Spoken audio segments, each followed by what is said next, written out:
My name is Dennis Holt. I am 47 years old. I have worked as a facilities engineer for Carver Industrial Solutions for 19 years. I know how buildings fail. I know how you can walk through a structure every single morning for a decade, notice the hairline fractures forming in the load-bearing walls, document them carefully in the inspection report, hand the report to the people who are supposed to care, and still not be entirely surprised on the day the whole thing comes down. Structures that fail don't usually fail all at once. They fail in increments too small to alarm anyone, until the day the increment is finally one too many. I just never thought I'd spend so many years noticing the same increments in my own house. I want you to understand something before I tell you what happened at Sunday dinner on the 6th of November. I am not a dramatic man. I don't make speeches. I don't slam doors or raise my voice or sit up rehearsing confrontations in the dark. In 21 years of marriage to Renee, I can count the number of times I raise my voice on one hand and still have fingers remaining. My mother raised me to show up and be steady. My father showed me, by example I'd rather not dwell on, what it looked like when a man spent his entire life performing for an audience that had stopped watching years before he noticed. I decided very early on that I was not going to live that way. I was going to be the kind of man who did the work and let the work speak. What I did not account for, and what took me most of 21 years to fully understand, is that some people mistake the silence of steady men for the silence of defeated ones. Welcome to Quiet House Stories. Get comfortable and remember the people in these stories had every chance to behave themselves. They just chose wrong. Drop a comment and let me know where you're watching from. Hit that like button and make sure you're subscribed. Trust me, you're going to love it here. Renee and I met in the summer of 1999 at a company picnic for a firm where her cousin worked. She was funny, direct, and unsentimental in a way I found genuinely refreshing. She knew what she wanted, and she said it plainly. We dated for 2 years and married in August 2002 at a small ceremony in her parents' backyard in Westfield with 43 people present and a reception that ended by 9 o'clock because Renee's mother goes to bed early, and we didn't see any reason to argue about it. It was a good day. I want to say that clearly. It was a good day, and there were many good years after it. And I am not the kind of man who rewrites the past to make the present easier to explain. We bought a house on Birchwood Drive in Maplewood, Ohio, a 3-bedroom colonial with a poured concrete foundation that I inspected myself, personally, before we made the offer, because that is the kind of man I am. We had 2 children.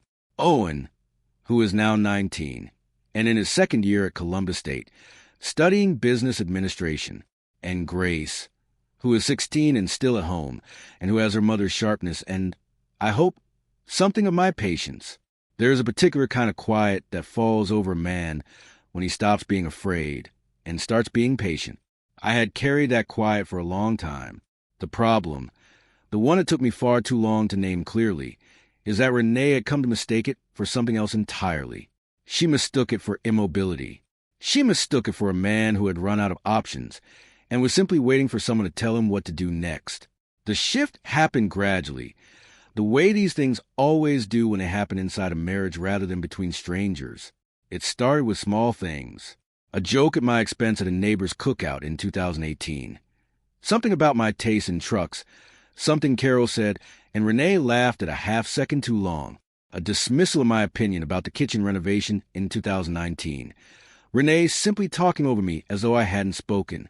A pattern of decisions made without consultation.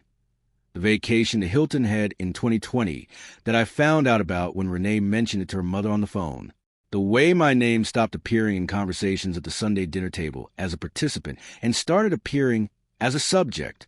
None of these things, individually, is a crime. I understood that. I was not looking for crimes. What I was doing, and I recognize now that I did this for too long without consequence, was applying the same tolerances I use at work. In structural engineering, you build in margins. You assume a certain amount of load variance. You account for material to flex. The trouble is that human tolerance has different limits than steel and concrete, and the margins I've been applying to my marriage were wider than any reasonable load-bearing structure should have been expected to absorb.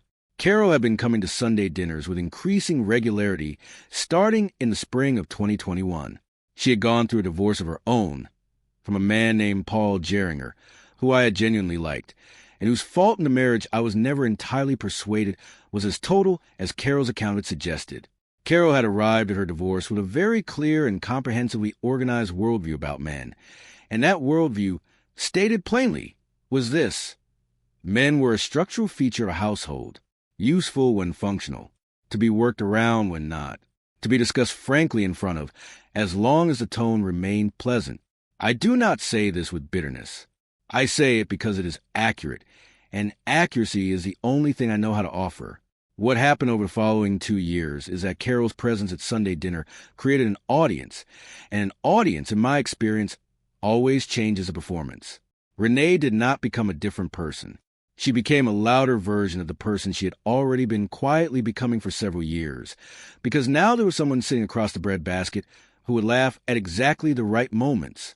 The jokes at my expense became more frequent. The conversations about decisions made without me became more comfortable. The particular tone, fond, dismissive, the tone you use about a large dog that keeps sitting on the wrong piece of furniture, became the house register for discussions of Dennis Holt. By the fall of this year, Sunday dinners at my own table felt like meetings I had been accidentally included in. Grace would sit beside me and scroll on her phone. Owen was away at school. Renee and Carol would discuss plans, the spring trip to Savannah, the kitchen cabinet update, whether to replace the living room carpet, and I was consulted on approximately the same basis as the dining room chairs. Present, noted, not asked. Some men don't look powerful. They just are. I have been one of those men my entire adult life. The difficulty with being that kind of man is that people who do not know how to look will eventually decide you are not there. On October 3rd, I had lunch with my brother Dennis Ray. We call him, to keep us straight, at the Carver Industrial Cafeteria at the East Building on a Tuesday. Dennis Ray is 3 years older than me, retired Army after 22 years, and has the clearest, most undecorated way of seeing a situation of anyone I have ever known. He does not editorialize. He does not soften. He sat down across from me with a ham sandwich and a cup of black coffee and said, without any preliminary conversation whatsoever, "When are you going to do something about it?" I did not ask him what he meant. He would have found the question tedious, and so would I. We talked for 41 minutes. I told him what had been accumulating. He listened without interrupting, which is a skill most people underestimate until they need it. When I finished, he said 3 things. He said the situation was not going to correct itself. He said that Grace was watching everything, whether I knew it or not. And he said that a man who had spent 21 years building something was entitled to decide when the building was no longer structurally sound. He didn't tell me what to do. He didn't need to. I had already known what I was going to do for several months. I had been waiting, I think, for someone to confirm that I wasn't being rash. Dennis Ray had confirmed that I was, in fact, being approximately a year too slow. I went back to my desk after lunch. At 2:17 p.m., I made a phone call from my truck in the parking garage, level 2, with the windows up and the engine off. The call was to the office of Catherine Watson.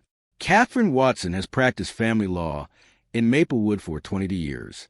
I had gotten her name from Dennis Ray, who had referred a colleague through a difficult custody situation 3 years prior. The assistant who answered told me Catherine had an opening on Friday morning. I took it. I sat in the truck for several minutes after I hung up. The radio was off. I had a white coffee mug from the office break room in the cup holder, the kind with the molded plastic lid that never closes completely and always leaks a little if you tip it past 45 degrees. I had drunk the last of the coffee, which had gone cold while I was on the phone. I looked at that mug for a while. It was a kind of object that ends up in a moving box. It would end up in my moving box. That was now simply a fact about the future. I want to be honest about what I felt in that parking garage at 2:24 in the afternoon on October 3rd, because it matters to the rest of the story. I did not feel triumphant. I did not feel righteous. I did not feel the particular electricity that people sometimes describe when they finally make a hard decision and feel the relief of it. What I felt was quiet, a specific kind of quiet, the kind that settles in after you walk the building, done the full assessment, and you're sitting in your truck writing up what you found. The thing is what it is. The paper will say what it needs to say. There is grief in that kind of clarity, but it does not change the math. I asked myself 2 questions before I started the engine. The first was whether I was acting from anger. I examined that carefully, the way I examine anything I am about to sign my name to, and the answer was no. I was not angry. I was finished. Those are different things. A man who acts from anger makes noise. A man who is simply finished makes arrangements. The second question was what Grace would think. That one took longer to sit with. She was 15 then. She would be 16 before any of this was resolved.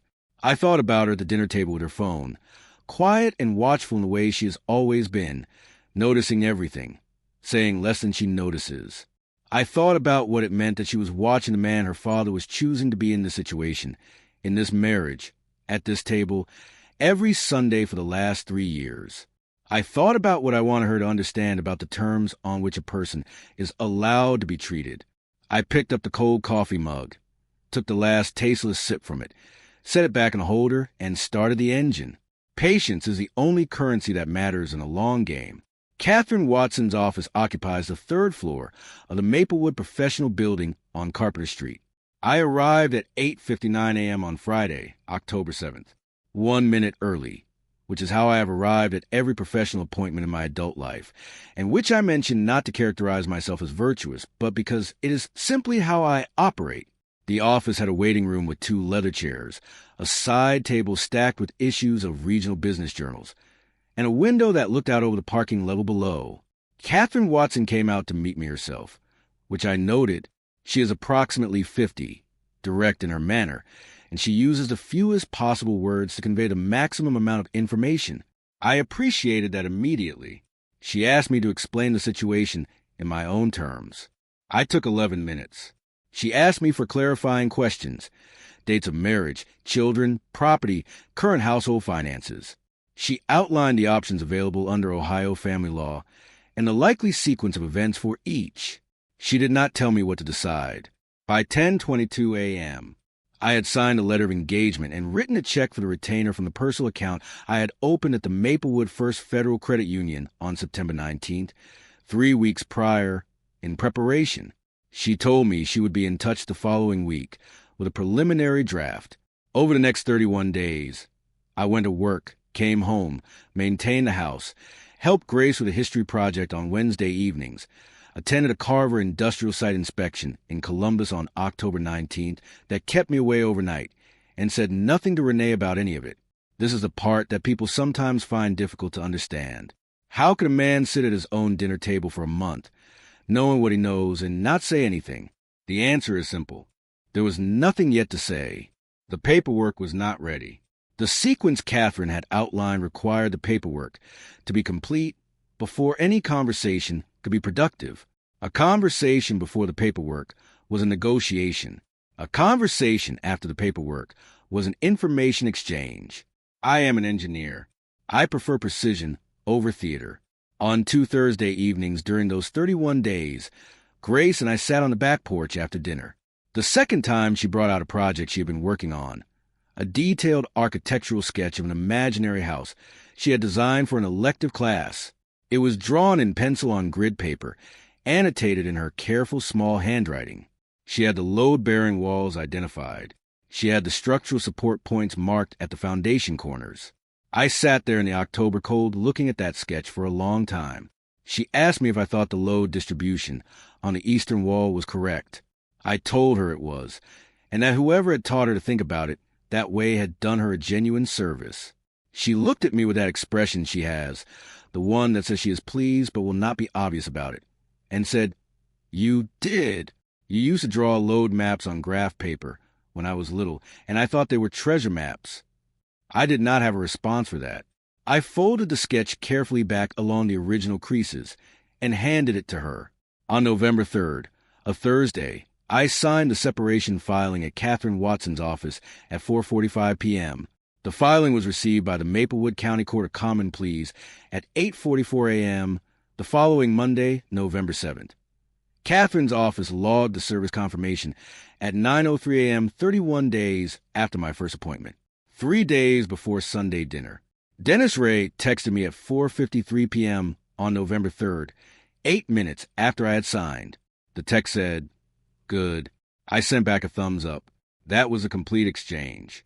Some conversations don't require additional words.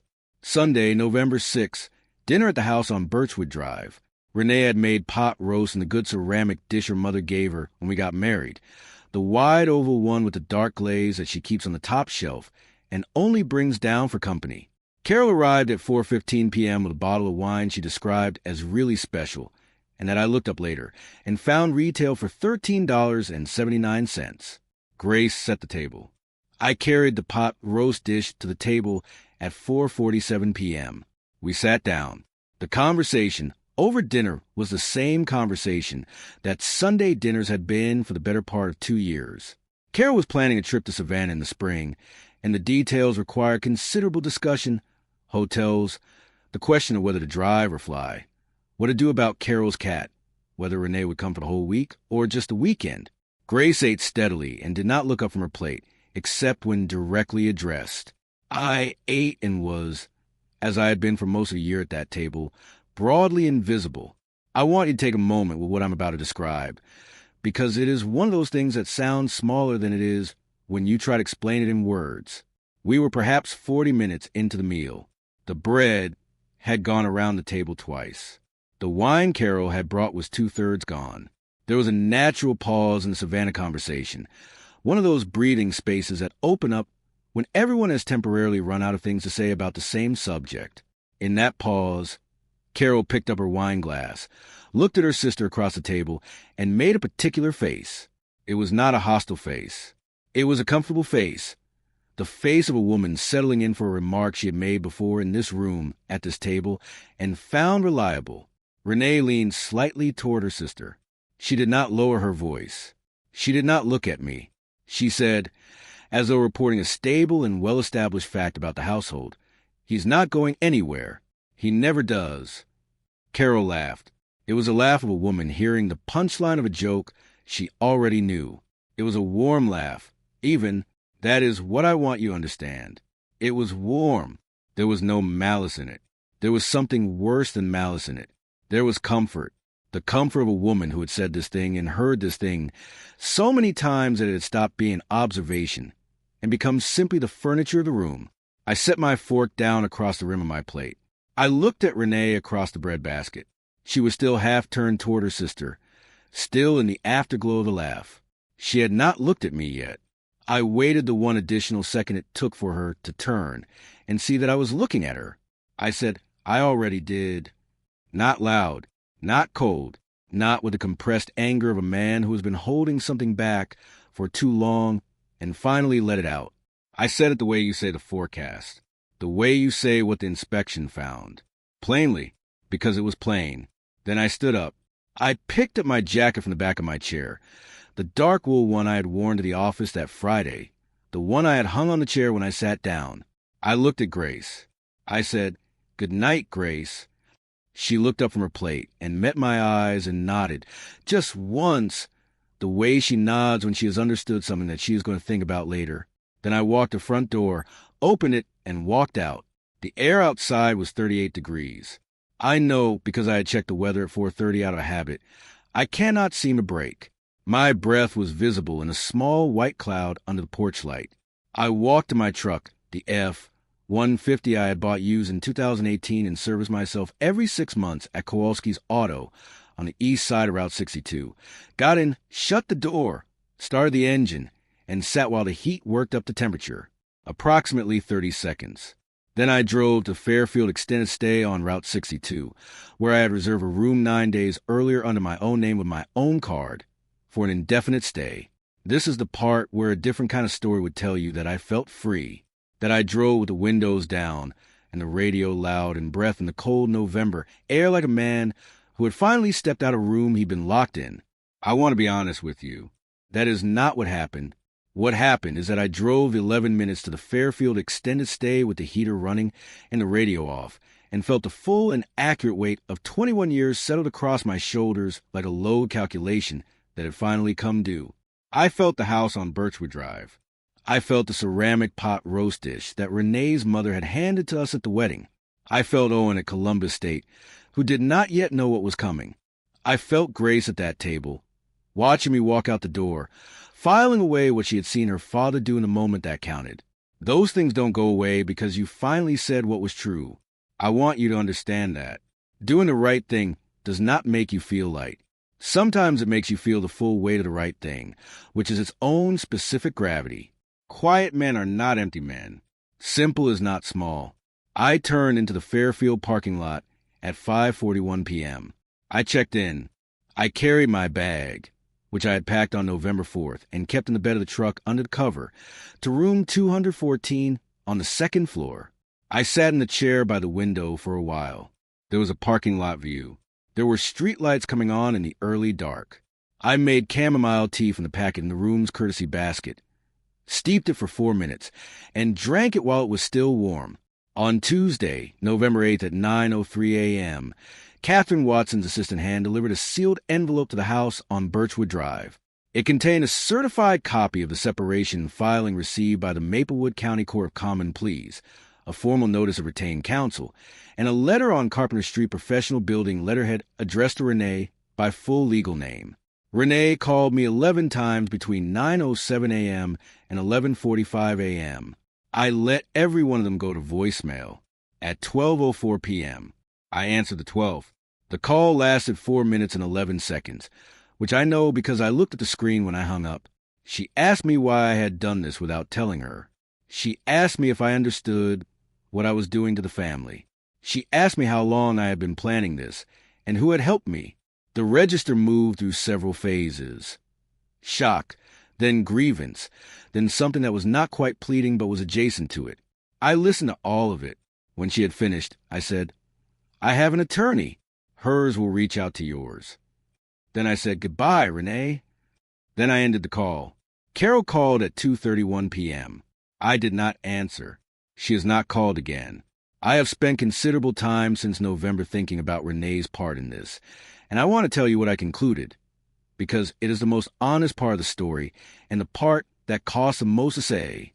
Renee came from a family where her father was a man of limited follow-through and significant disappointment, and she has spent her adult life constructing a marriage designed specifically to protect herself from a vulnerability of depending on a man who might fail her.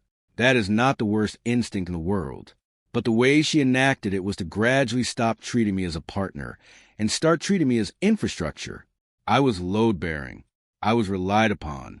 And because I was reliably there, she stopped valuing the reliability itself. It became background. I became background. I do not think she was cruel in the way that word usually means. I think she was afraid in a very old and deep way, and that fear, never examined, had calcified over years into something that looked like contempt from the outside, even if it didn't feel that way from the inside. And Carol, with her own loud, confident, comprehensively organized version of the same fear, had provided 2 years of weekly reinforcement that made what Renee was doing feel not only acceptable but reasonable. People who are afraid find people who will confirm that the fear is wisdom. It is one of the more reliable patterns of human behavior. It is not an excuse. It is an explanation, and I think explanations matter even when they change nothing. Dennis Ray came to the Fairfield extended stay on the evening of November 9th with a 6-pack of Killian's Irish Red and a bag of plain potato chips. We sat in the 2 chairs by the window that looked out over the parking lot. He asked me how I was. I told him the truth, which is that I was tired and intact. He nodded. He cracked open a beer and handed it to me and opened one for himself. We watched the parking lot lights for a while. He did not offer opinions or retrospectives or assessments of who had been right or wrong. He was there. That was what he came to do, and that was what he did. I have thought about that evening a great deal since. There's a difference between showing up and being present. Most people manage showing up. Presence is rarer. It requires a person to sit inside someone else's specific gravity without filling it with their own noise. Dennis Ray has known how to do that since we were kids, and our father was being the man he was. And Dennis Ray would sit in the room with me and not say anything and somehow make the room better by being in it. He did that on the evening of November 9th in a second-floor parking lot view room at the Fairfield extended stay. And I am not going to pretend it didn't matter, because it did. Bloodline is not who you are born to. Bloodline is who shows up. The divorce was filed formally on January 4th of this year. Catherine Watson is precise and thorough, and she has never once been theatrical about anything, which I have come to regard as one of her finest professional qualities. The process is ongoing as of this recording. There are financial details still being negotiated, and I will not discuss the specifics while the matter is active. What I will tell you is that I moved into a 2-bedroom apartment in the Linden Court complex on Ashwood Avenue on January 14th, a second-floor unit at $1,247 a month, which is $214 more than I had originally budgeted, and exactly what was available that met my requirements, so that is what I pay. Grace helped me move boxes on a Saturday in mid-January. She packed her own things for the room I set up for her, a twin bed, a desk, a lamp, a shelf I built from a kit I found on clearance at the hardware store on Maple for $31. She brought the architectural sketch she had shown me on the back porch in October. She bought a frame for it herself from the dollar store on Route 62, a thin silver plastic frame that doesn't entirely match anything in the room. She hung it on the wall above the desk in her room, and then stepped back and looked at it as though she was hanging something in a gallery. I have not touched it. It is April 14th now, 5 months and 8 days since Sunday dinner on Birchwood Drive. The rose bushes along the south fence, the ones I planted in the spring of 2009, and have pruned every April since, without exception, because they overgrow on the eastern side and the new growth needs to be directed. Those rose bushes will need pruning in the next 2 or 3 weeks, and I will not be the one doing it. That is a small thing. I am aware that it is a small thing. It is also not small at all, and I am not going to pretend otherwise, because this channel is not the place where men pretend their losses are nothing. This channel is the place where men tell the truth about what things cost, even when the thing was right. I sit in my apartment on Ashwood Avenue some evenings with chamomile tea steeped for minutes in a white mug, the same white mug from the level 2 parking garage, which did in fact end up in a moving box, and I think about 21 years. I think about what I did right, and what I held too long, and what the difference between patience and inertia actually is, because I spent a significant amount of my marriage confusing one for the other. I think about Grace at the table, nodding once when I said goodnight, filing away what she saw her father do when it counted. I think about what I want her to carry out of this. I hope she carries that a man's composure is not the same as his absence. I hope she carries that quiet is not the same as small. I hope she carries that the measure of a person is not what they do when things are easy, but what they do when the building has finally shown you everything's been telling you for years, and you have to decide whether to keep writing it up in the report or finally act on what the report says. I acted on it. I walked out a front door in Maplewood, Ohio on a cold Sunday evening in November, and I drove 11 minutes to a room I had already reserved, and I made my tea, and I let the thing be what it was. That is the whole of it. Revenge is loud. Justice is quiet. And what I did was not revenge. I just finally wrote the report, and this time I handed it to the right people. If you enjoyed this story, join our community by hitting that like button and subscribing for more real, raw, and family-centered stories. And as always, thank you for being a part of Quiet House Stories. I will see you on the next one.